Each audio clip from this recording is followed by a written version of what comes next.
Muy buenas tardes, señoras y señores. Mi nombre es Javier Portocarrero y esto es Jueves de Investigadores.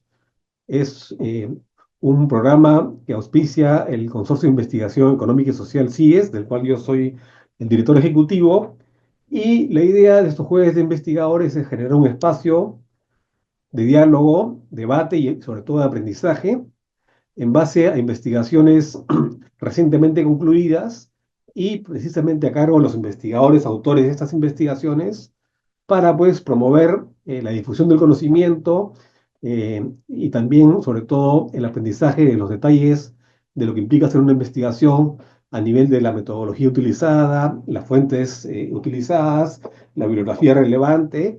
Entonces, es un espacio de compartir y de aprender a la vez, ¿no? Y debemos celebrar que en el Perú tenemos la oportunidad de hacer investigación y el Consorcio de Investigación Económica y Social, el CIES, pone un granito de arena en este esfuerzo, haciendo un concurso anual en el cual premiamos las mejores propuestas de investigación y les damos un financiamiento para que puedan culminar sus estudios. Y una vez culminados, la cosa no queda ahí, sino que buscamos hacer una diseminación y una incidencia en políticas públicas. Pero ahorita este no es el espacio de diseminación e incidencia, este es más bien un espacio de intercambio y de aprendizaje, ¿no? Entonces, hoy día tenemos con nosotros a dos destacados investigadores, Javier Alvarado del CEPES y César Baroto de la UPC, y yo no voy a detenerme en presentar a los investigadores ni tampoco a las investigaciones, porque para eso está mi colega Claudia Zarzosa, quien va a ser la moderadora de este evento, pero sí quería agradecerles a ambos por su esfuerzo de investigación y por su buena disposición a compartir los secretos en este proceso que a veces es arduo y tortuoso, pero al final fructífero. Entonces, muchísimas gracias a ambos y también quiero agradecer a mis colegas de la oficina ejecutiva, a Elena Carrasco, a Jocelyn Herrera, que son de la parte de prensa, conjuntamente con Agustín Portalatino, que nos ayuda en toda la parte técnica y de transmisión. Y, por supuesto, agradecer también a Claudia Zarzosa, asesora principal del CIES, quien va a estar en la moderación de este evento. Entonces, nuevamente, muchas gracias a todos y a todas. Y Claudia, el piso es tuyo. Muchísimas gracias, Javier. Buenas tardes con todas y todas. Javier ya ha señalado cuál es el objetivo de este espacio, entonces solamente reiterarle el agradecimiento a ambos investigadores que el día de hoy van a compartirnos los resultados y los hallazgos de sus investigaciones. Es preciso recordar que ambas investigaciones fueron ganadoras de nuestro concurso anual de investigación del 2023 y cada una de ellas pasó todo un proceso de seguimiento y monitoreo de evaluación que consta de revisión entre pares, de lectorías y asesorías para ir mejorando el producto. Y finalmente, como parte de la incidencia, se encuentra este espacio generado entre muchos más, que es la dinámica que el CIES siempre suele hacer a partir de los resultados de sus investigaciones aplicadas, ¿no? Entonces, voy a presentar en esta oportunidad al primer investigador. Antes, rápidamente les cuento cómo va a ser la dinámica. Esta sesión está siendo grabada, no es una sesión pública, está siendo grabada para que para que nosotros a partir de este material editemos ciertas partes y en un momento compartamos y difundamos este espacio oportunamente. Eh, la dinámica consiste en que cada investigador va a tener aproximadamente 20 minutos para contarnos sobre su investigación, su metodología y sobre todo sus hallazgos y recomendaciones.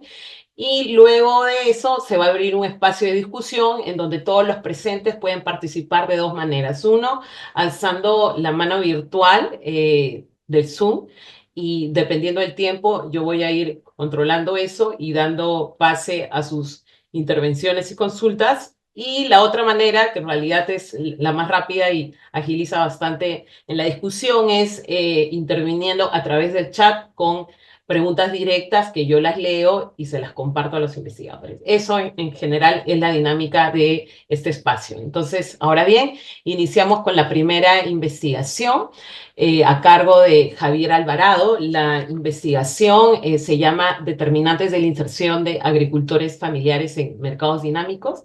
Esta investigación tuvo el respaldo del CEPES, del Centro Peruano de Estudios Sociales, y fue realizada por Javier Alvarado y por Miguel Ángel Pintado. En esta ocasión, Javier es quien nos viene a contar del estudio. Javier es consultor e investigador senior del Centro Peruano de Estudios Sociales, el CEPE.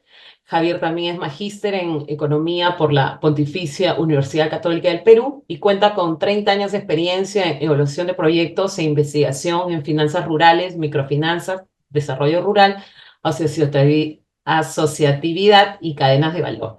Entonces, Javier, muchas gracias. Tienes 20 minutos. Adelante. Ya. Muchas gracias, Claudia. Gracias, Javier. Voy a compartir mi pantalla. Bueno,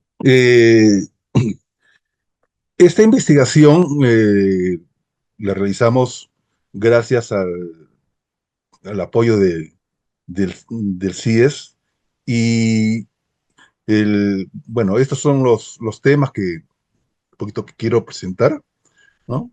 Quizás el tiempo me ha quedado un poco corto, así que voy a ser un poco más conciso en algunos de ellos, ¿no? Eh, los objetivos de esta investigación el objetivo central fue examinar cuáles eran los principales variables que influyen en la probabilidad de que un agricultor participe en mercados dinámicos. O sea, el, y objetivos secundarios eran ver el perfil de la agricultura familiar, la elaboración de una tipología de productores, identificar los cultivos que están en los mercados dinámicos y la participación eh, de la distribución, la participación de los agricultores familiares en esos mercados. Eh, ¿Por qué para nosotros era importante este tema? Eh, la agricultura familiar es dentro de la agricultura, dentro de la... eh, es el sector más importante, ¿no? En el Perú, alrededor del 98% de los eh, agricultores se pueden catalogar como agricultores familiares y tienen un aporte muy importante en la producción agropecuaria, sobre todo en la producción de alimentos, el empleo, la seguridad alimentaria, ¿no? Sin embargo, es en este sector donde persisten los niveles más importantes de pobreza, ¿no? Y es una situación que se ha mantenido durante años, ¿no? Incluso a pesar del crecimiento que se observó en, por ejemplo, entre la década vamos a ver, hasta antes de la pandemia, ¿no? La agricultura familiar, ¿no? Digamos, fue uno de los sectores donde eh, se, los niveles de pobreza fueron más difíciles de mejorar, de disminuir, ¿no? O sea, entonces, eh, y a la par, dentro de la agricultura se dio un crecimiento muy importante dentro del sector exportador, sobre todo la agroexportación, ¿no? Y eso permitió que sectores de la agricultura llegaran a niveles de productividad, producción muy altos, ¿no? De hecho, para muchos era una especie de milagro económico en el país. Amplias zonas de la agricultura, sobre todo de costa, hubo una especie de boom exportador que César va aún va a explicar mucho mejor en su presentación. Y la pregunta que nos lleva es, ¿es posible que estos agricultores familiares eh, eh, se integren a ese boom? ¿Cuáles son los factores que pueden favorecer esa inserción? ¿Cuáles son las barreras que impiden, ¿no? Y también dice, cuantificar cuánto de la agricultura familiar está inserta en esos mercados, ¿no? Entonces, ese era un poco, eh, ¿no? la, el, bueno, para analizar primero, vamos a ver acá, la agricultura familiar, habría todo un proceso, ¿no? De definición, ¿no? No solamente hubo definición, sino en la investigación hicimos hay toda una discusión de cuáles son eh, las definiciones que hay sobre agricultura familiar, ¿no? Y, y una discusión luego de los distintos trabajos que abordan este tema, ¿no? Y bueno, la principal fuente de información, ¿no? Fue la ENA 2022, la Encuesta Nacional Agropecuaria. Eh, acá quiero señalar que la Encuesta Nacional Agropecuaria es una encuesta muy poco usada, o sea, bastante subutilizada, pese a que tiene un nivel creo, de información es muy completo, ¿no? En lo que es, aunque hay digamos, algunas cosas que se podrían mejorar, y voy a señalarlas, pero es quizás la fuente más completa y actualizada que se dispone para el análisis del sector agropecuario. Sin embargo, son muy pocas las investigaciones que toman a la encuesta nacional agropecuaria como fuente de información. Entonces, nosotros organizamos la investigación eh, en dos etapas, ¿no? Hay dos etapas que tuvimos. La primera fue una parte de los procedimientos descriptivos, o sea, primero teníamos que definir qué es la agricultura familiar, ¿no? Eh, después también qué entendemos por mercados dinámicos, ¿no? Y en una segunda etapa planteamos los procedimientos inferenciales, que fue los modelos econométricos y la prueba de hipótesis. Y al- finalmente obtuvimos dos tipos de resultados, un resultado descriptivos, ¿no? Y unos resultados que, bueno, son los inferenciales que vienen de la estimación econométrica.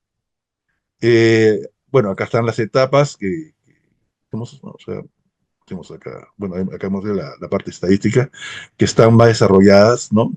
Agricultura familiar, que es tomamos como base finalmente luego de toda la discusión, como base dos estudios, me parece que son básicos, ¿no?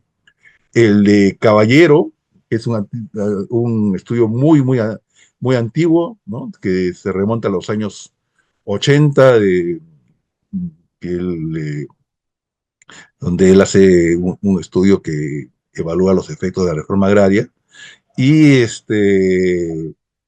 y el estudio de Maleta del 2017, que es uno de los más completos porque hace una comparación de América Latina, de- entonces, abordando las diferentes definiciones, las debilidades y fortalezas de cada una de ellas, ¿no?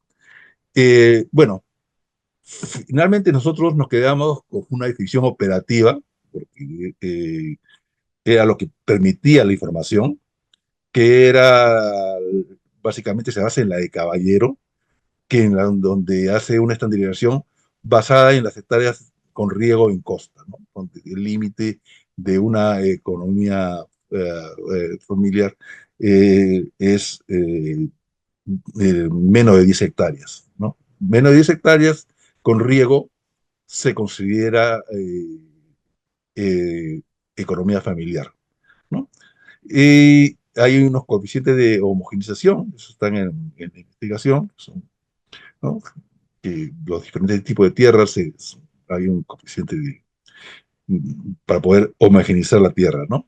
Y al final, digamos, nos quedamos con estas definiciones, ¿no? De agricultura familiar, que son cuatro dentro de la agricultura familiar, que es muy heterogénea, ¿no? Es lógico, ¿no? Si involucra casi el 98% de agricultores, hay gran heterogeneidad. Eh, y tenemos ahí cuatro tipos, uno que es agricultura familiar de infrasubsistencia, que son aquellos que tienen menos de 0,5 hectáreas, lo de subsistencia hasta 2 hectáreas, y agricultura intermedia, familiar intermedia, que son 2 a menos de 5 hectáreas, y la consolidada de 5 a menos de 10 hectáreas. Eh, ¿Y qué entendemos por mercado dinámico? Creo que acá también hay mm, toda una discusión, ¿no? Pero operativamente entendemos, nos quedamos como mercado dinámicos toda la producción que se destine a, a la exportación o aquella que sea destinada a la industria. En, en los estudios sobre mercados dinámicos, eh, eh, generalmente incluyen también como un mercado dinámico la producción que se destina a los supermercados. Hay toda una literatura, ¿no? De la expansión de los supermercados y la oportunidad que han generado estas cadenas de valor, pero sin embargo, en la ENA, y esa es una limitación, no está, no figura el supermercado, ¿no? Como un destino de la producción, en la pregunta, ¿no? Simplemente está el mercado nacional, ¿no? Y, bueno, y mercados locales, ¿no?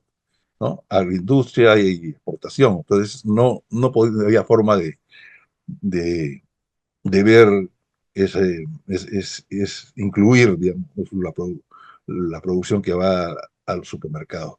Entonces, esta es una limitación que tenemos, ¿no? Y bueno, en la parte estadística, como señalé, hay dos partes, una descriptiva y otra que es inferencial. Bueno, me olvidaba de decir que en base a todo esto construimos una base de datos que agrupaba a todos los agricultores familiares en ¿no? En estas categorías y también una base de datos sobre el destino de la producción, ¿no? Entonces, pasemos un poco al modelo econométrico, que es un modelo bivariado. Acá, aunque tome un poquito de tiempo, quiero eh, señalar que nosotros inicialmente cuando postulamos a la edición, Javier, eh, sí, 10 minutos te quedan. ya, Gracias. ya. No, rápidamente, ¿no? Habíamos postulado un modelo PROVIC, ¿no? Pero fruto de el- de los comentarios que hubo en las presentaciones con los asesores del CIES, eh, optamos por un modelo bivariado, que tiene dos secuencias, ¿no? La primera etapa es decir, eh, ¿qué cultivo? ¿No? O sea, una etapa donde el agricultor decía bueno, cuál es un poco lo que puedo cultivar, la probabilidad de producir cultivos potencialmente dinámicos, ¿no? O sea, que potencialmente vayan a mercados dinámicos, qué producir. Y la segunda etapa, que sería que es condicionada a la primera, que sería dónde vender, ¿no? Eh, los hallazgos descriptivos, hay más de 70.000 agricultores familiares que se pueden estar incluidos en mercados dinámicos. Hay 63 productos de mercados de exportación, y 37 productos en mercados agroindustriales. Y la participación de los agricultores familiares varía en mercados dinámicos, varía. Eh, Tenemos que dentro de la agricultura familiar consolidada, que es la que tiene, digamos, tiene el 10%, que es, de ellos participan en mercados dinámicos, en la intermedia el 8%, en la subsistencia el 4%, y en la infrasubsistencia apenas el 1%, ¿no? Y hay una distribución estos son, lo encontramos ¿no? Selva y costa más o menos son porcentajes similares, es mucho menor en los que están en la sierra, ¿no? Igual por regiones, la costa es la que tiene mayor participación, la sierra es la que tiene menor. Eh, los hallazgos inferenciales, en conjunto, la probabilidad de producir cultivos potencialmente dinámicos es de 92%. O sea, hay una alta probabilidad de que algún agricultor produzca un cultivo que ya es parte de un mercado de exportación, ¿no? Y sin embargo, la probabilidad de que efectivamente ese cultivo se venda en un mercado dinámico es apenas del 3%. Eh,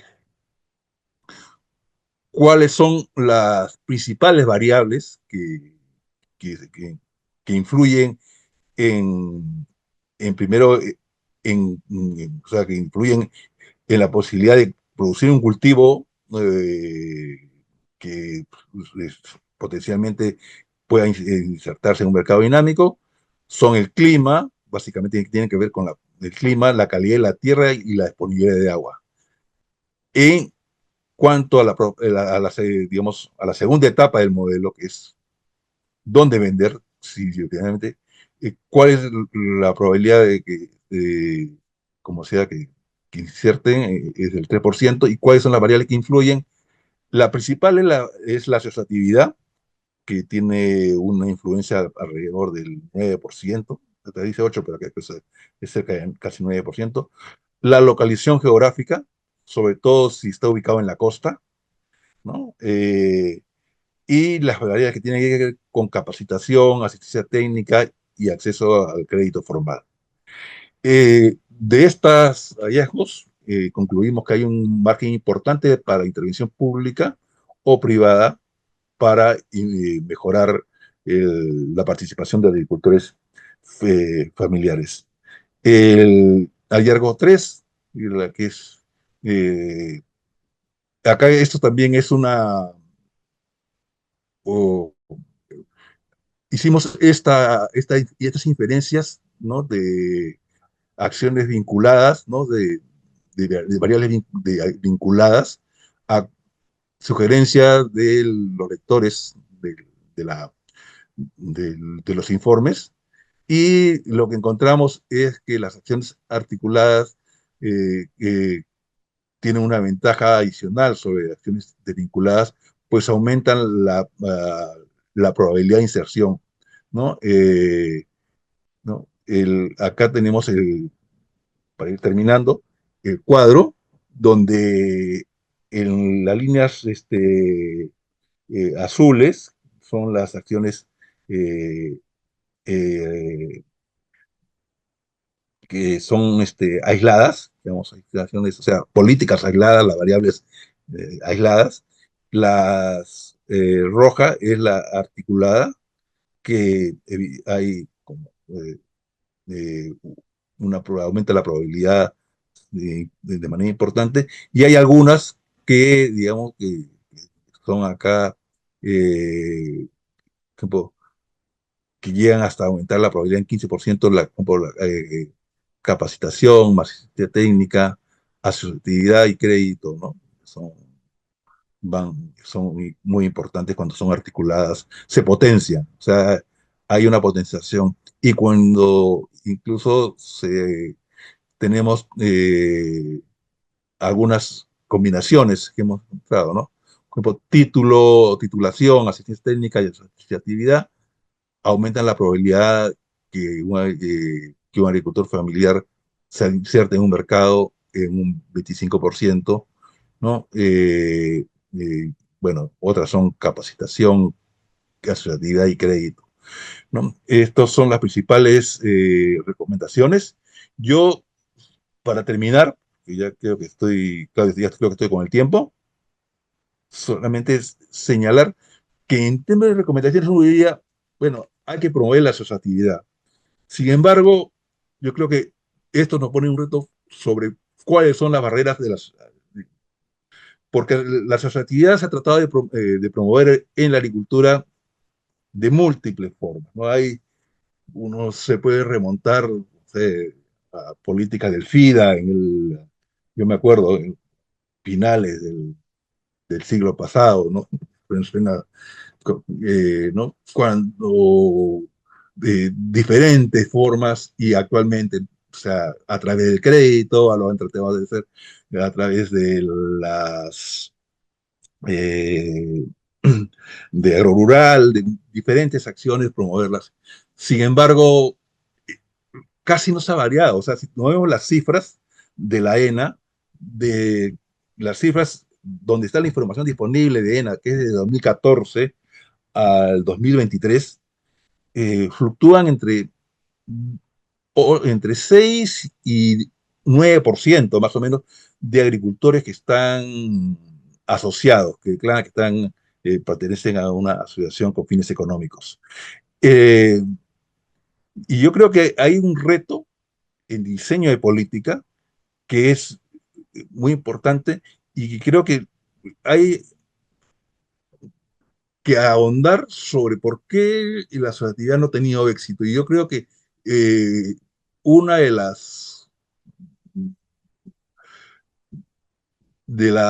no sé si de política, pero una de las vías para entender esto es analizar los costos de transacción. O sea, creo que la asociatividad implica un costo.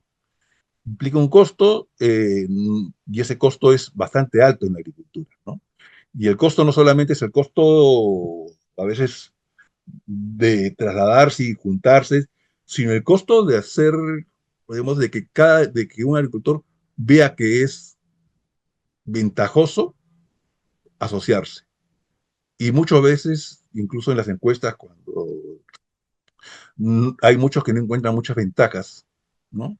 Y, como- y también y los problemas que tienen que ver eh, con lo que en la literatura podríamos llamar el free rider y el costo de monitoreo.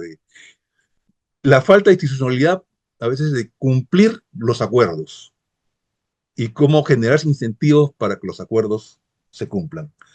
Ese es un reto, entonces yo lo dejo ahí y, y bueno, estoy a disposición para las preguntas. Creo que es un tema de repente que a mí me gusta mucho, ¿no? Pero que me deja a veces más preguntas que certezas todavía. Muchísimas gracias, Javier. Casi, casi a tiempo. Muy bien, te pasaste por 2 minutos nomás. Bueno, muchas gracias, Javier. Como les comentaba al inicio, luego de ambas exposiciones vamos a generar este espacio de preguntas. Entonces, ahora voy a presentar a la segunda y última investigación que se llama Evaluando el boom agroexportador en la costa del Perú, que se dio en el marco del concurso CIES 2023.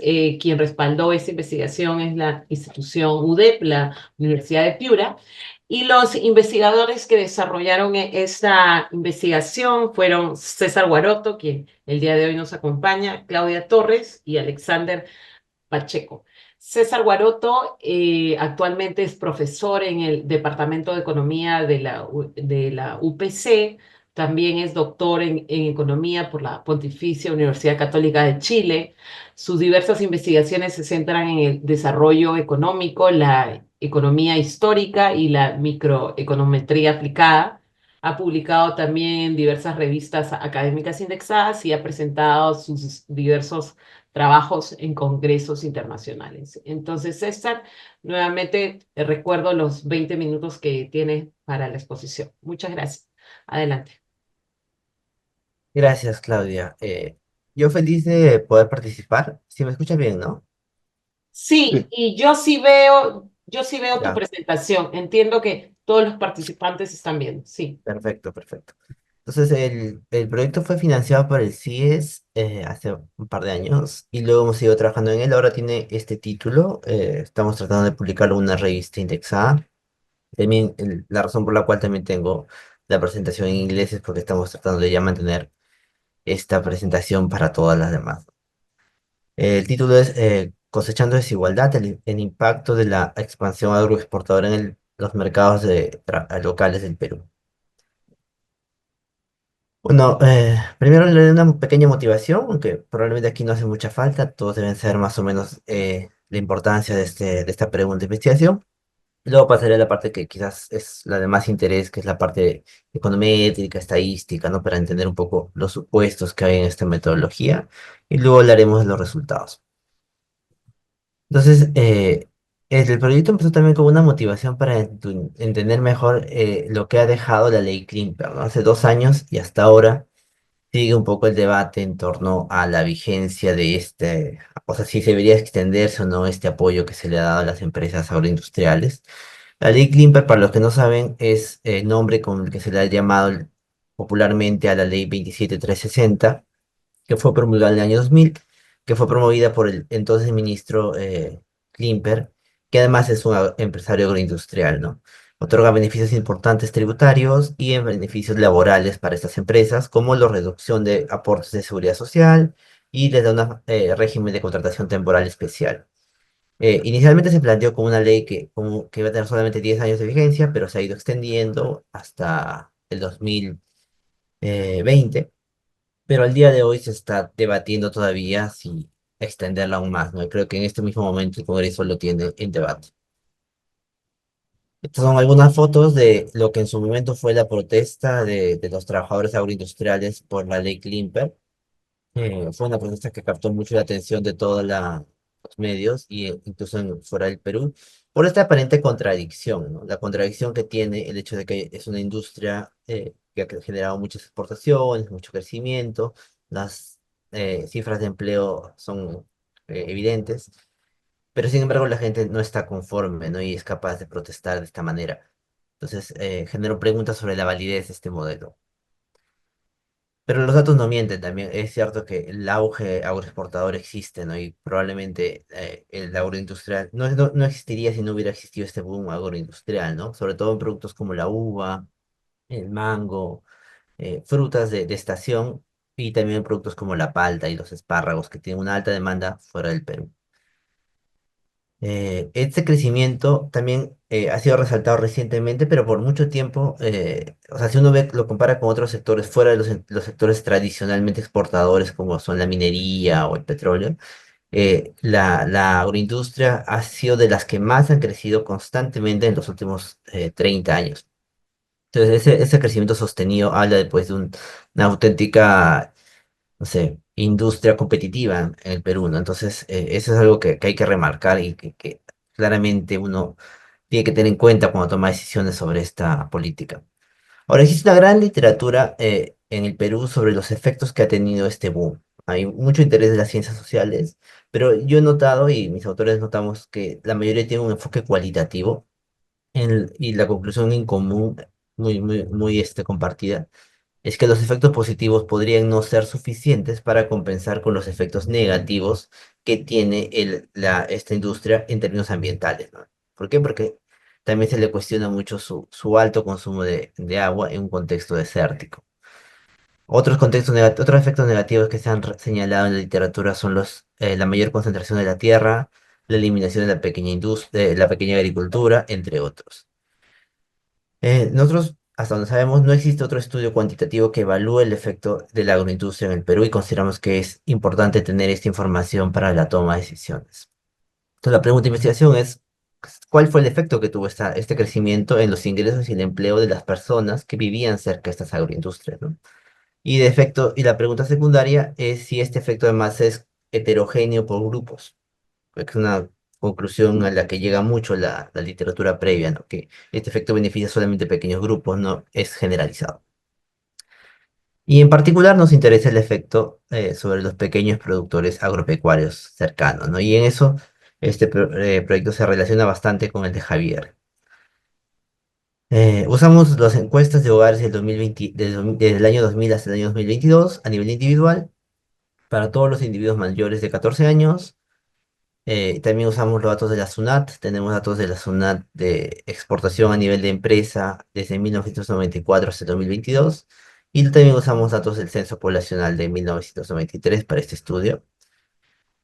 Entonces, el principal reto metodológico para hacer esa investigación es que si uno compara un distrito agroexportador contra uno no agroexportador, podría caer en una falsa comparación, ¿no? Una comparación que no es igual. No, no, manzanas contra peras o manzanas contra naranjas. ¿Por qué? Porque la agroindustria está en su lugar por varias condiciones. Primero, que haya tierras para cultivar, acceso a agua, pero también que haya cierta, no sé, cercanía a mano de obra, cercanía a mercados. Entonces, uno no quiere comparar, por ejemplo, un distrito como Ica con un distrito como, no sé, de la selva que no tiene salida por tierra, ¿no? Pues son completamente distintos, ¿no? No quiere hacer esa comparación mala. Y es por eso que también interpreto que ha sido difícil de evaluar el boom agroexportador, porque los distritos que han tenido este boom son muy distintos de los que no lo han tenido. Por esa razón, nosotros usamos la metodología de estudio de eventos, lo que quiere decir que nuestro grupo de comparación no son otros distritos que no tienen boom, sino los mismos distritos antes de que llegara el boom. En otras palabras, se parece mucho a la metodología antes-después, pero al tener múltiples años de inicio, múltiples distritos, se anulan un poco los efectos previos que puedan existir también. Eh, Otra pregunta difícil es, ya, existe el boom agroexportador en la costa, pero ¿dónde está este boom, no? ¿Cómo defines que un distrito tiene boom agroexportador? ¿La presencia de empresas que exportan es suficiente o no es suficiente? Porque hay muchísima heterogeneidad en el volumen de producción que han tenido los distritos. Entonces lo que decidimos fue usar como el salto, ¿no? Hay todos estos distritos que estamos en la muestra tienen empresas que exportan, pero vamos a decir, el momento del inicio del boom, el momento en el que sea un salto del 100% de las exportaciones per cápita en el distrito. Naturalmente restringimos la muestra a que sean solamente distritos de la costa, y con eso nos queda una muestra final de 42 distritos que podríamos definir como que tuvieron el boom.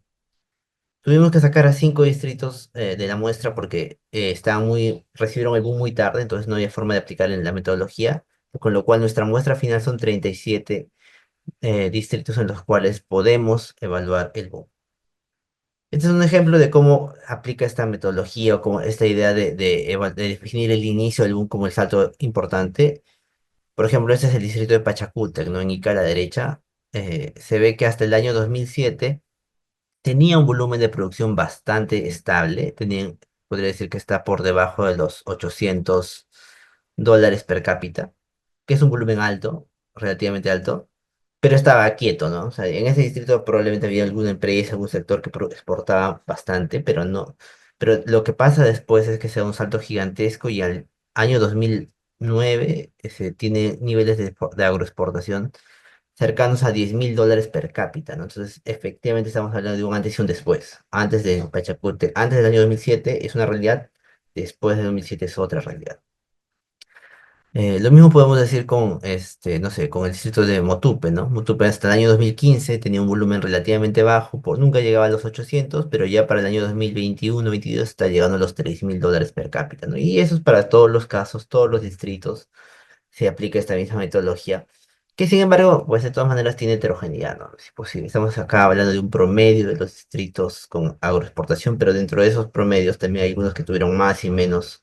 Es inevitable que eso pase. Esta es como la distribución en el tiempo de los inicios del boom. Por ejemplo, podemos hablar que en el 2004 dos distritos tienen este salto grande en agroexportación, en el 2005 un distrito, 2006 un distrito, entre el 2008 y el 2017 se da el mayor incremento, ¿no? Cada año se van incorporando como 3 o 4 o 5 nuevos distritos al pool de distritos con este boom. Este es un gráfico que más o menos valida lo que hicimos. Este es el promedio de exportación de los 37 distritos de nuestra muestra antes y después del inicio del boom, según lo definimos, y se ve que antes del boom había pues una tendencia quieta, ¿no?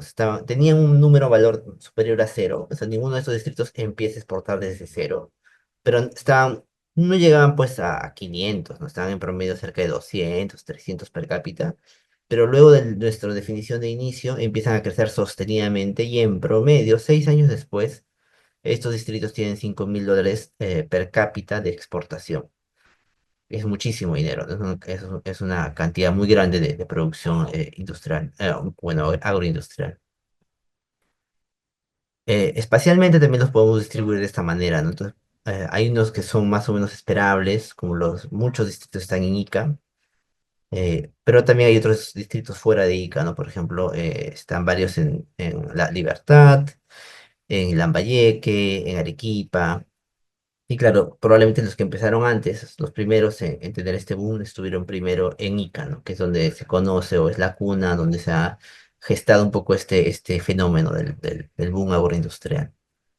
César, 10 minutos te quedan. Ya, perfecto. Entonces ahora vamos a los resultados. Tenemos un montón de variables de resultados, pero básicamente lo que queremos ver es si hay un efecto de inclusión en el mercado laboral, o sea, si el empleo incrementa, si incrementa el empleo remunerado, si incrementa la probabilidad de trabajar por una empresa grande, si incrementa la probabilidad de trabajar en un empleo formal, y también si incrementa la intensidad del trabajo en número de horas o en el monto de ingreso o en la productividad como es el ingreso por hora trabajada, ¿no? Ojo que esto no es a nivel de trabajadores agroindustriales, ¿sabes? Esto es a nivel de todas las personas que viven en el distrito.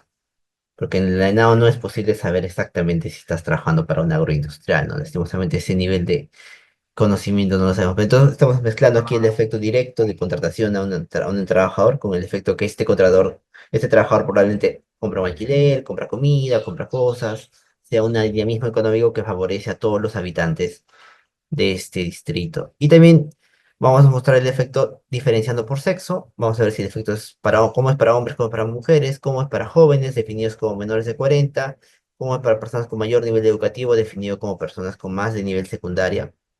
Y, interesantemente, para personas que son o no son agricultoras independientes. Entonces, lo primero es que no hay efecto promedio en la participación laboral, en la tasa de ocupación, ni tampoco en la probabilidad de estar remunerado. Es decir, no tenemos el momento en el que tiene el boom no genera que más gente entre al empleo, entre a trabajar o que entre a ser contratada. Pero sí hay un efecto en la probabilidad de trabajar en una empresa grande y también una mayor probabilidad de trabajar de manera formal. El efecto es de 5 y 7 puntos porcentuales respectivamente. Y hay una mejora significativa en la calidad del empleo. La gente trabaja en promedio menos horas, pero también recibe más ingresos, con lo cual naturalmente tiene un mayor ingreso por hora. Se puede ver un poco en este gráfico, que lastimosamente no vamos a ver como en súper detalle, porque son varios así, pero como la intuición es clara, ¿no? El -1, -2 son momentos antes de la llegada del boom, y los momentos +1, +2, +3 indican cuántos años respecto al inicio del boom estamos midiendo, ¿no? Entonces, como ven, participación laboral en la ABC, que son como las mediciones de la probabilidad de trabajar, no hay efecto. Pero sí hay un efecto que se ve en el panel D sobre trabajar en una empresa grande, sobre todo si la empresa tiene más de 100 empleados. Hay una probabilidad grande también en trabajar de manera formal. Pero lo más interesante es que hay un efecto negativo pues, en el logaritmo de las horas trabajadas, en el logaritmo del ingreso neto y en el logaritmo del ingreso neto por hora. ¿Cuán grande es este coeficiente? Es bastante grande. 6 años después del inicio del boom, estamos hablando de que los hogares, los trabajadores ganan cerca de, si no me equivoco, 50% más. Ese es como que el orden de magnitud, ¿no? 6 años después ganan 50% más de lo que ganaban antes del inicio del boom, en promedio. Cuando diferenciamos los efectos por grupos, encontramos que no hay tantos efectos nuevamente. Esto es más o menos lo mismo. Cuando empezamos a diferenciarlo por género, encontramos que los efectos son algo mayores para la población masculina, no tan grandes, la diferencia no es tan significativa. Y también son algo mayores para la población con menos nivel educativo. 6 años después, cuando empezamos a diferenciarlo por género, encontramos que los efectos son algo mayores para la población masculina, no tan grandes, la diferencia no es tan significativa. Y también son algo mayores para la población con menos nivel educativo. para la gente que tiene secundaria completa, de secundaria menos. Y también es algo mayor para las personas que son menores de 25 años. Entonces este sería un boom que es particularmente positivo para hombres jóvenes con bajo nivel educativo. Entonces podemos definir como el perfil de la persona que más se ha beneficiado de este boom agroexportador. Pero una cosa que es interesante y que es el resultado que yo resalto mucho en este estudio es que definitivamente ningún grupo ha empeorado su nivel de vida. O no hay efectos o hay efectos, salvo con una excepción. Solamente podemos hablar de un grupo que está peor con la llegada del boom agroexportador, que es el grupo de los pequeños agricultores, ¿no? Los que son agricultores independientes. Ese es el único grupo del que podemos decir hay evidencia de que este grupo ha perdido en términos comparativos con la llegada de la agroindustria a su distrito. Este es el gráfico que les decía por género. Bueno, lo voy a saltar porque la verdad que no creo que valga la pena detallar mucho en esto. Salvo aquí. Aquí está pues la heterogeneidad. Las líneas azules con triángulo son el efecto para las personas que no son trabajadores agroindustriales, no son agricultores independientes, y es básicamente la misma forma del promedio general, porque son la mayoría, ¿no? En la muestra son el 90% o hasta más. Entonces, lo que se ve es que en promedio, la persona que trabaja como productora agropecuaria trabaja menos horas, en promedio, trabaja incluso su caída de número de horas es mayor que la caída para el resto de la población, pero esta persona gana menos dinero. Trabaja menos horas y también gana menos dinero, ¿no? Este resultado que es más interesante se complementa un poco con alguna evidencia que hemos tenido en el equipo. Mi coautora, Claudia Torres, hizo su tesis de maestría con métodos cualitativos, se fue a conocer la realidad en el campo y comenta que pues el hecho de la llegada de la agroindustria, si bien es cierto, trae mucho empleo, trae oportunidades para mucha gente, también tiene el costo de generar mayores costos de producción para los pequeños agricultores. El agricultor pequeño tiene que competir por la mano de obra con un agroindustrial que puede pagar mejor. Y además tiene que competir por recursos más escasos, ¿no? En particular el agua, que es un tema súper polémico. Entonces, el agricultor le estás quitando las dos fuerzas importantes por las cuales movía su negocio, ¿no? Por lo pronto no tiene tierra, no pierde su tierra, digamos, pero si le quitas mano de obra, se le encareces y le quitas agua, su capacidad productiva es mucho más baja, ¿no? Y eso también explica, y eso no se puede ver en este estudio lastimosamente, pero en ese estudio, Claudia además indicaba que eso hacía que los pequeños agricultores estén más dispuestos a vender su tierra también. Entonces, que incrementas un poco el poder que tiene en capacidad de tener de tierras de las agroindustriales, ¿no? Entonces, si bien toda la población se beneficia, como les bien dije, están como recibiendo mucho crecimiento económico, sobre todo en jóvenes que trabajan, hay un grupo que está pagando unas consecuencias negativas muy importantes, ¿no? Estamos hablando de un shock negativo de cerca del 65-75% de los ingresos. O sea, un pequeño agricultor está perdiendo las dos terceras partes o las tres cuartas partes de esos ingresos respecto de lo que ganaba antes del inicio del boom en su territorio. Este es un estudio que agradecemos mucho al CIES que nos ha dado el financiamiento, porque si no, nunca lo hubiéramos iniciado probablemente, y nos ha abierto mucho más el interés de seguir investigando este fenómeno. ¿Por qué? Porque ahora queremos ver qué efectos ambientales tiene la agroindustria, ¿no? Si es verdad que está generando una mayor consumo de agua, generando mayor desertificación, mayor percepción de falta de agua, y en cierta medida también nos interesan los efectos políticos, ¿no? Porque claramente el voto en las zonas agroindustriales ha girado mucho, el tema de la elección en zonas agroindustriales ha girado mucho en torno a si estás a favor o en contra de la agroindustria, ¿no? Entonces esta dicotomía está apareciendo fuertemente en las elecciones también en estos territorios, ¿no? Y eso creo que son preguntas que queremos traer a discusión si alguien está interesado o tiene ideas felices de conversar después. Y nada, espero con comentarios y sus opiniones. Creo que les haya parecido interesante. Muchas gracias a todos. Muchísimas gracias, César. Muchas gracias por tu exposición. Nuevamente agradecer a ambos. Entonces, como les había comentado al inicio, ahora vamos a tener un breve espacio de diálogo para recibir las preguntas de las diversas personas que están presentes en el Zoom. Ahorita somos eh, más de 50, entonces mientras esperamos a que algunos levanten la mano, César, te pido dejar de compartir, por favor. Ay, sí, claro. Ah, ya, excelente, gracias. Entonces, voy leyendo una pregunta que mandaron por el chat. El señor Mario Calle le pregunta a Javier Alvarado, le dice, Javier, gracias por tu exposición. Una consulta. ¿Hay alguna data donde se indique qué porcentaje de los pequeños productores ellos mismos traen sus cultivos al mercado de Lima o de otras regiones? ¿Y qué porcentaje lo destinan a exportaciones y qué porcentaje a intermediarios que vienen a Lima o regiones? ¿No? Entonces, iniciamos con esta pregunta y mientras invitamos a los demás asistentes a hacer sus preguntas por el chat del Zoom o si no, levantando la mano también por aquí. Adelante, Javier.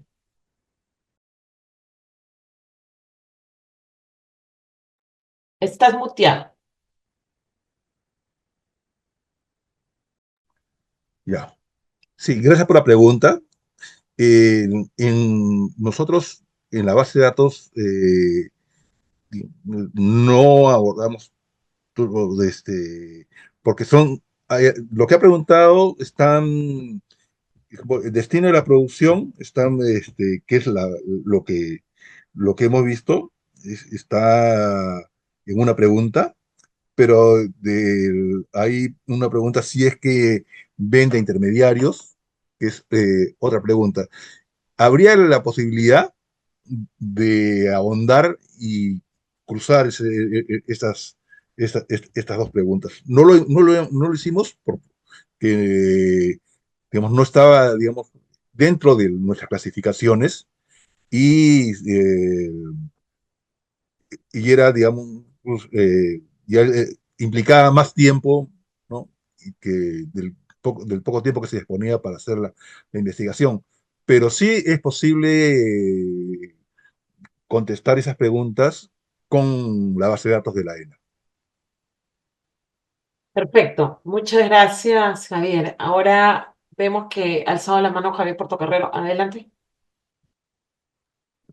Muchas gracias, Claudia, y muchas gracias también a Javier y a César por sus exposiciones. Felicitaciones por la presentación y por el trabajo. Y para Javier Alvarado yo tenía una pregunta que es, en sus ejes diferenciales, él menciona que la probabilidad de producir cultivos potencialmente dinámicos es 92%, ¿no? O sea que 9 de cada 10 es bien alta, ¿no? Pero sin embargo la probabilidad de inserción en estos mercados dinámicos es 3%, ¿no? Menos de 1 de cada 30. Entonces acá hay una diferencia abismal, ¿no? Y quería que nos comentara un poquito cuáles creen que son las causas principales de estas diferencias, ¿no? Eso para Javier Alvarado. Y para el caso de César Guaroto, eh, la agroexportación en la costa puede ser aumentado de algo así como 600 millones de dólares a como 10.000 millones de dólares en este periodo. Y entonces todo el mundo se beneficia, menos los pequeños agricultores, ¿no? Y ahí sería interesante ver un poquito el dimensionamiento, ¿no? O sea, los beneficiados son cuántos y los pequeños agricultores que empeoran son cuántos, ¿no? Para tomar la proporción del asunto, ¿no? Porque es importante saber estas cifras para ver en el balance, digamos, si son mucho más los que se benefician o son igual o son menos, en fin, ¿no? Entonces, ese dato creo que es bien relevante para dimensionar bien el efecto total, ¿no? Gracias. Muchas gracias, Javier. Ahora les dejo a ambos para que puedan responder. Adelante. Sí, gracias Javier por la pregunta. Sí, es creo que de las conclusiones más importantes. Hay muchos agricultores que producen cultivos potencialmente exportables. Sin embargo, los que efectivamente, o exportables o que puedan entrar a la agroindustria. Sin embargo, los que lo hacen son muy pocos, ¿no? O sea, dentro de la agricultura familiar.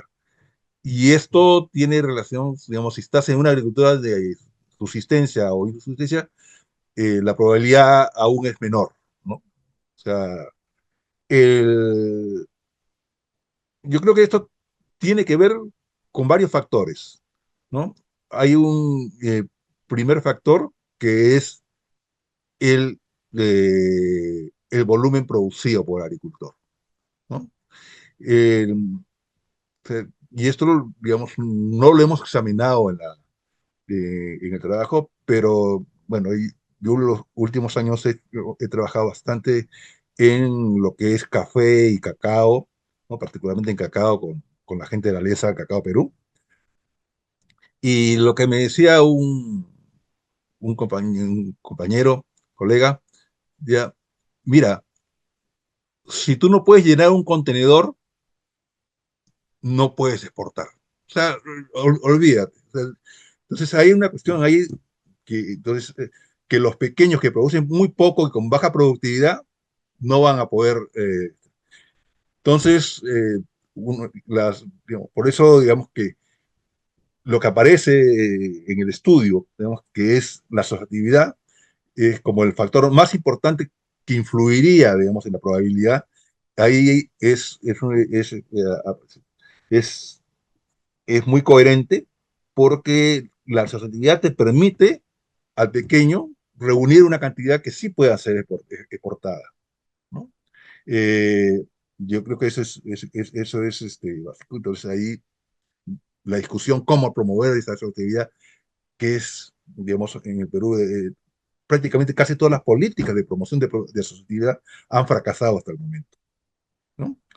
Porque en las zonas que hay más asociatividad, que es la zona de la selva, al lado sobre todo la zona de desarrollo alternativo, ¿no? Donde han intervenido proyectos de USAID con mucho dinero durante muchos años, se ha alcanzado más o menos un 20-30% de actividad, pero para cultivos como café y cacao. Pero aún así, es, muchas de esas cooperativas son cooperativas de papel, ¿no? Entonces, en realidad la actividad real es mucho menor. Entonces hay un reto por ahí. Y el otro factor que te diría Javier es, para terminar, es los costos de transacción. O sea, ¿por qué la costa hay más posibilidad que un pequeño agricultor costeño pueda insertarse en este mercado? ¿Por qué? Porque los costos de transacción acá son de traslado, básicamente, son mucho menores que si estás en la sierra, ¿no? Que es donde menos probabilidades hay. En el estudio pues, encontramos también que por regiones, la sierra es donde, si estás ubicados en la sierra y sobre todo en la Sierra Sur, es muy difícil que puedas exportar, ¿no? Generalmente la Sierra Sur es la región donde está la pobreza más concentrada, ¿no? Y eso lo vemos desde los estudios de Figueroa, de Richard Wex sobre distribución del ingreso. Muchas gracias, Javier. César, y aprovecho también, ahora que respondes a Javier su consulta, Daniel Peñaflor, bueno, te felicita y comenta lo siguiente. Para componente ambiental se podría estimar el diferencial de sostenibilidad entre agrofamiliar versus agroexportadores. En el caso de suelo, enmiendas orgánicas y rotación, sucesión de cultivos versus uso intensivo de fertilizantes sintéticos y monocultivo. Caso agua, el acceso y uso del agua en río. Gracias. Adelante, César. Estás muteado. Gracias, Claudia. Respondiendo primero a la pregunta de Javier, según en nuestra base de datos, son cerca del 5% de los que se auto reportan como pequeños agricultores, ¿no? Como agricultores independientes.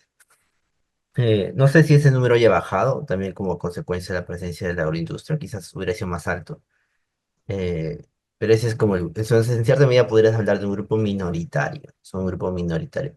Ahora, también es cierto que no todos una cosa que ya nos han comentado antes, es que una cosa es que la persona se autodefina como agricultor independiente y otra cosa es que toda su familia pertenezca a ese hogar, pero que igual se beneficia del uno, que pasa que incluso sus propios hijos, el pequeño agricultor, ya no lo apoyan porque prefieren trabajar para la agroindustria, ¿no? Porque su trabajo es un ingreso seguro, en cierta medida se diversifican los ingresos del hogar, entonces no es solamente, o sea, no es completamente negativo el efecto, pero incluso para el productor pequeño, porque el resto de su familia se podría beneficiar también, ¿no?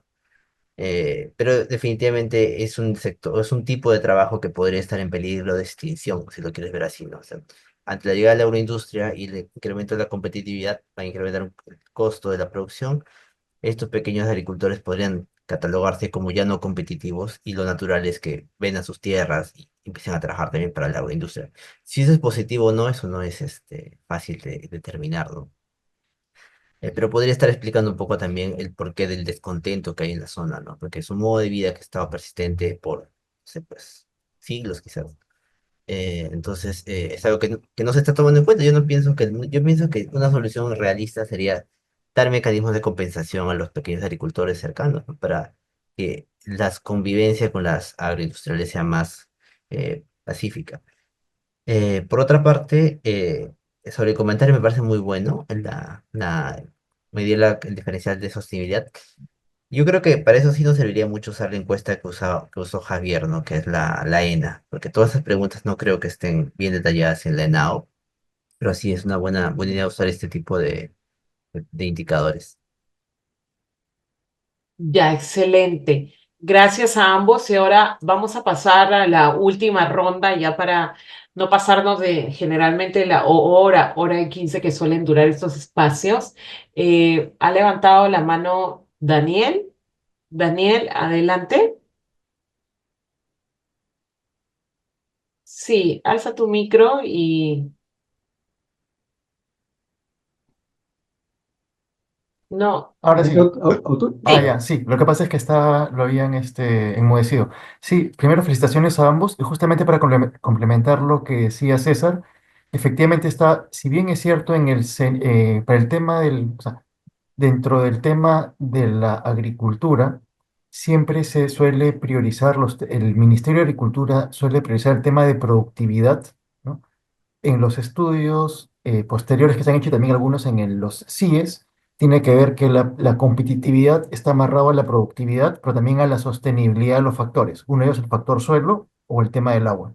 Al respecto, hay información tanto del Senagro como de la ENA, que no la última cosa fue el 2017 que pude revisar al respecto, pero también hay información secundaria de buenos proxies, César, para lo que decías, además de la ENA, hay información de algunas de las intervenciones que hace el Ministerio de Agricultura, sobre todo con los programas presupuestales, el 0042 de recursos hídricos y el 89 creo que es el de manejo de suelos.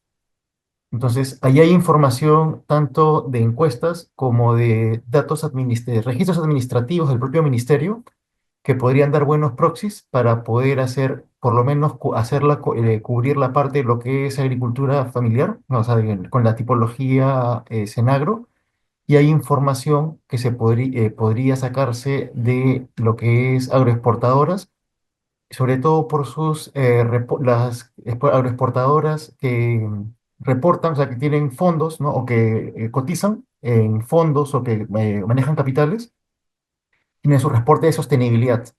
Y ahí hay algunos indicadores al respecto, sobre todo el tema del el componente agua, ¿no?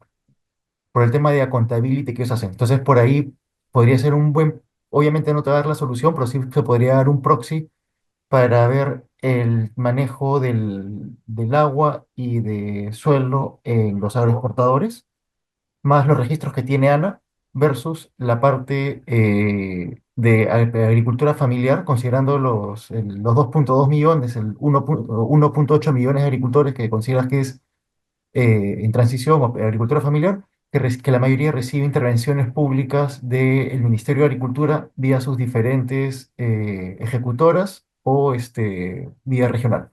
Sería un poco para complementar lo que estabas diciendo respecto a mi pregunta. Muchas gracias.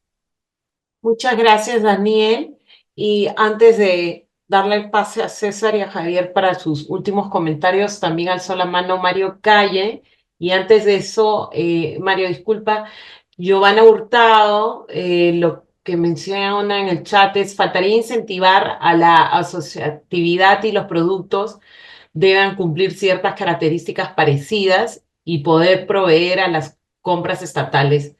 El programa Caliwarma, que ahora es Guasimicuna, compra productos frescos con presupuesto de los gobiernos regionales para adicionar a la canasta de alimentos que se entregan a las escuelas para su preparación y es entregada como desayunos y almuerzos a los estudiantes. Es importante promover la asociatividad, fue el comentario de Giovanna. Gracias.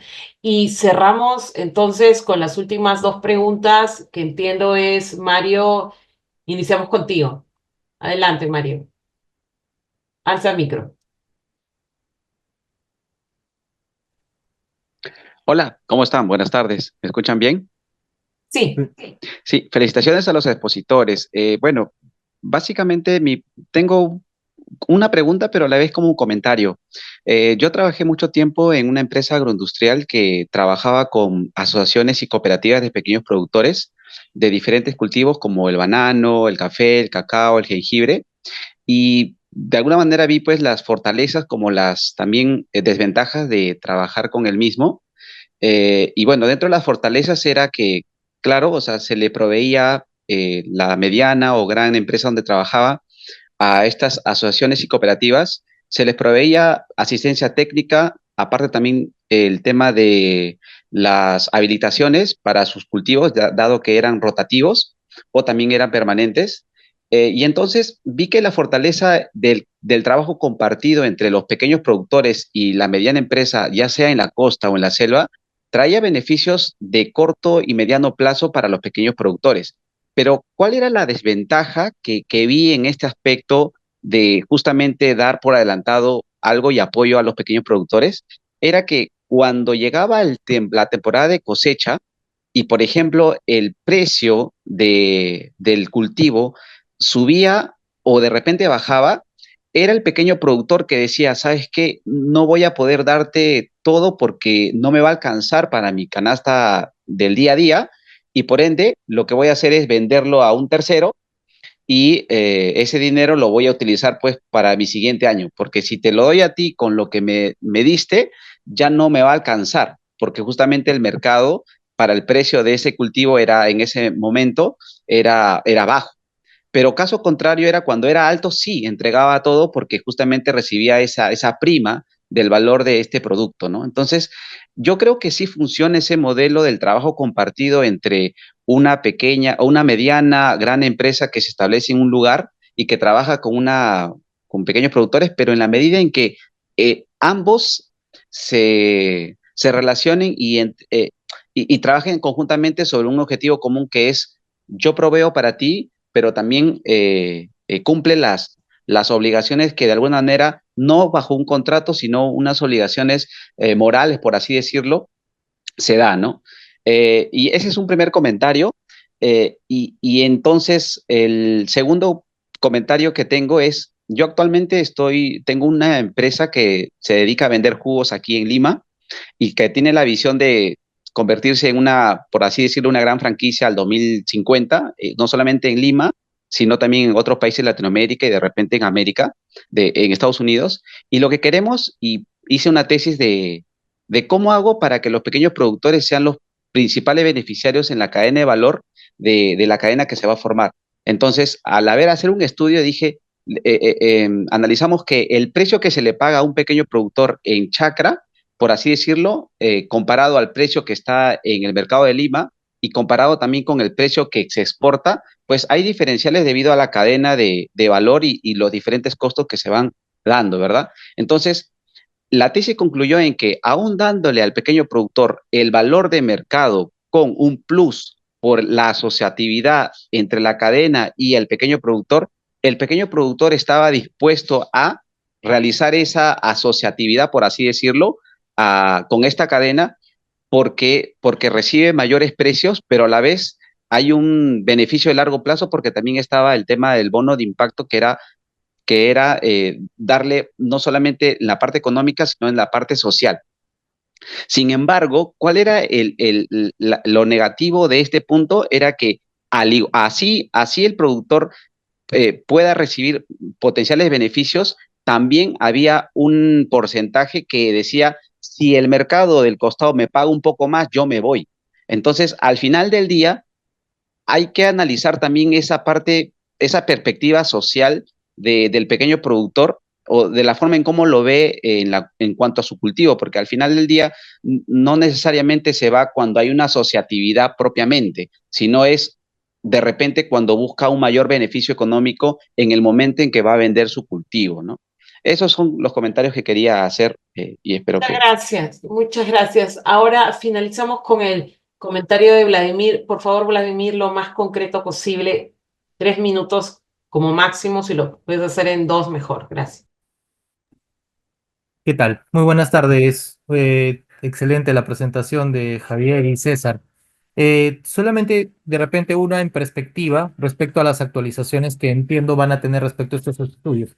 Eh, Ustedes hablaban del tema de la perspectiva que va a tener el sector y yo les consulto es cómo va a impactar esa perspectiva considerando el tema de la debida diligencia como aspecto que la Unión Europea ya está considerando a nivel de los productos que van a ser adquiridos y a nivel de las empresas que corresponden a su propia cadena. Y junto a ello, un aspecto también que resalto de la parte que mencionaban de la investigación, el tema de la formalización, ¿no? Cuando se habla de formalización y varias instituciones tienen muy desarrollado este concepto, se habla mucho de los aspectos de incrementos de productividad suficiente que permitan el tránsito a la formalización. En este sentido, entendemos de que no ha habido ese tránsito de productividad porque las empresas agroexportadoras son empresas con alta capacidad productiva laboral versus las empresas familiares que son de baja productividad laboral. En ese sentido es cómo promover esta acción más que solo pensar en la subsidiariedad que se estaba hablando de poder acompañar a las unidades familiares agroindustriales para que puedan un poco nivelarse, ¿no? Más que eso es cómo pensamos en la transitabilidad de esta productividad para que suficientemente las empresas familiares o las unidades familiares puedan tener la capacidad de poder transitar a la formalización. Y definitivamente acá también acompañado de otros incentivos del entorno, ¿no? Muchas gracias, Vladimir. Y antes de cederle la palabra por 2 minutos a Javier y a César, en el chat empezó un debate entre si finalmente la asociatividad es la solución o no. Hay diversas posiciones, entonces tomen en cuenta esto a la hora de sus respuestas. Adelante, por favor, 2 minutos cada uno. Gracias. Bueno, muchas gracias por los comentarios. Y creo que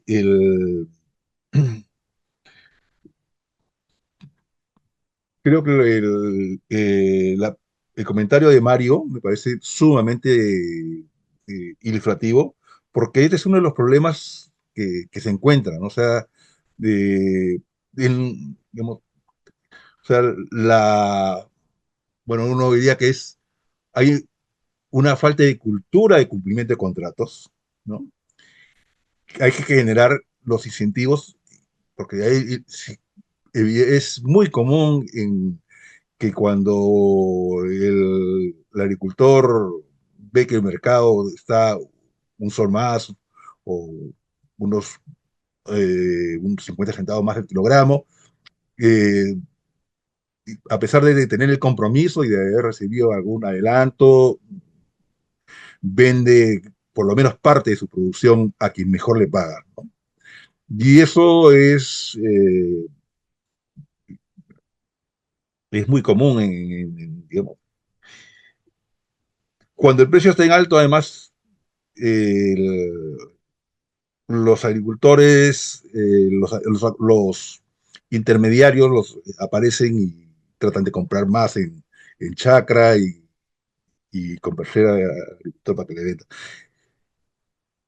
O sea, ¿qué hacer? O sea, creo que hay que, primero, como decía Mario, creo que hay que afinar los contratos, la contratación, ¿no? La teoría de la contratación y los incentivos, ¿no? O sea, porque eh, creo que por ahí va la cosa. O sea, creo que una asociación debería penalizar al que no cumple con el contrato. ¿Cómo penalizarlo? Es un tema que da para mucha discusión, ¿no?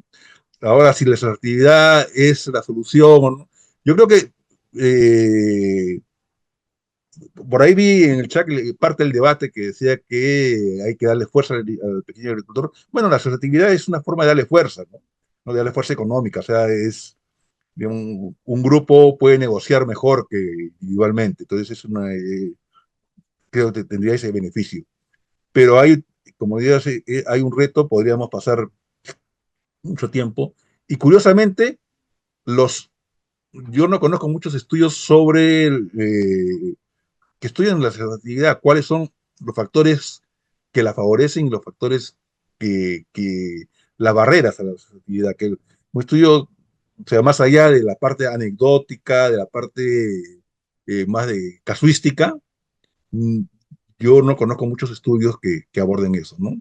Y creo que, y respecto a la norma europea, sí, yo creo que la norma europea es un factor que bien encaminado podría favorecer, ¿no? O sea, el cero de deforestación, la certificación de cero de deforestación en varios cultivos, eh, en primer lugar, el, asociados es mucho más fácil asumir los costos de certificación que individualmente, ¿no? Entonces, yo creo que esto puede ser un incentivo beneficioso, ¿no?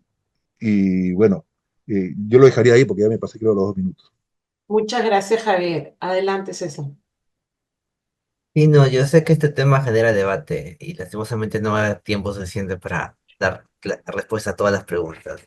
Yo los invito a los que quieran como más información sobre el proyecto o sobre mi paper, que me manden un correo, ¿no? Yo puse más arriba mi correo, lo vuelvo a poner por aquí o al otro punto César, @gmail. Me escriben, yo les mando el documento, seguimos conversando. Eh, Respondiendo un poco a la pregunta, o en general las preguntas que han habido, lastimosamente yo creo que estas investigaciones no pueden responder todo, ¿no?